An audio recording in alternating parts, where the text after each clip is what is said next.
கர்த்தருடைய பரிசுத்த நாமம் மகிமைப்படுவதாக. இன்றைக்கு ஒரு நாளை கூட காண கிருபை செய்த தேவன் உங்களை ஆசீர்வதிப்பாராக. 1 சாமுவேல் 16வது அதிகாரம் 14வது வசனம். கர்த்தருடைய ஆவி சவுலை விட்டு நீங்கினார். கர்த்தரால் வரவிடப்பட்ட ஒரு பொல்லாத ஆவி அவனை கலங்க பண்ணி கொண்டிருந்தது. ஆமென், ஆமென். கிறிஸ்துவுக்குள் பிரியமானவர்களே, இந்த நாளிலும் நாம வேதத்திலே பார்க்கிறோம், இஸ்ரவேலிலே முதலாக ராஜாவாக அபிஷேகம் பண்ணப்பட்டவர் தான் சவுல் என்று சொல்லப்படுகிற தேவனுடைய மனுஷன். ஆனால் நாளடைவிலே என்ன நடக்கிறது என்று சொன்னால், இந்த சவுல் ராஜாவாக மாறினதற்கு பின்பு கர்த்தருடைய வார்த்தைக்கு செவி கொடுக்காமல் போனதை நம்ம வேதத்திலே பார்க்கிறோம். தேவனுடைய வார்த்தைக்கு கீழ்ப்படியாமல் போனதை நம்ம வேதத்திலே பார்க்கிறோம்.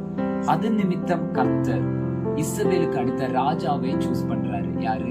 தாவீதை கர்த்தர் சூஸ் பண்றதை நம்ம வேதத்திலே பார்க்கிறோம். பாருங்க, தாவீதை சூஸ் பண்ணதுக்கு அப்புறம், தாவீதை அபிஷேகம் பண்ணதற்கு அப்புறம் நம்ம வேதத்திலே பார்க்கிறோம், கர்த்தருடைய ஆவி சவுலை விட்டு நீங்கினது. கர்த்தரால் வரவிடப்பட்ட பொல்லாத ஆவி சவுலின் இடத்திலே ஏறினது. ஆமென்.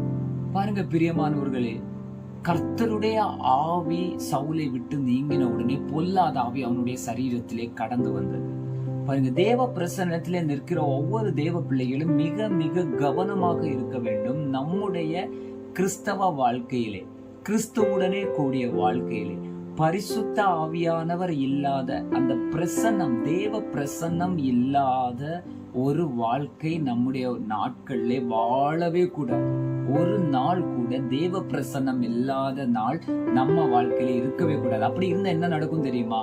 ஆமென். எப்போ தேவ மகிமை இல்லையோ அந்த நேரத்திலே பொல்லாத ஆவி நம்முடைய குடும்பங்களிலே ஆளுகை செய்ய ஆரம்பிக்கும். பொல்லாத ஆவி ஆளுகை செய்தா என்ன நடக்கும்? நமக்கு தெரியுமே, எல்லாமே நமக்கு இருக்கிறது எல்லாமே நாசமாக போக சான்ஸ் உண்டு. எல்லாமே சாபமாய் போய்விடும், எல்லாமே பட்டு போய்விடும்.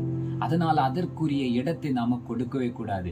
ஆனால் சவுல் தன்னுடைய வாழ்க்கையிலே தேவ மகிமை இழந்து பொல்லாத ஆவிக்கு அவன் இடம் கொடுத்தது நிமித்தம் அவன் தன்னுடைய வாழ்க்கையில பட்டு போனதை நம்ம வேதத்திலே நம்ம பார்க்க முடியும்.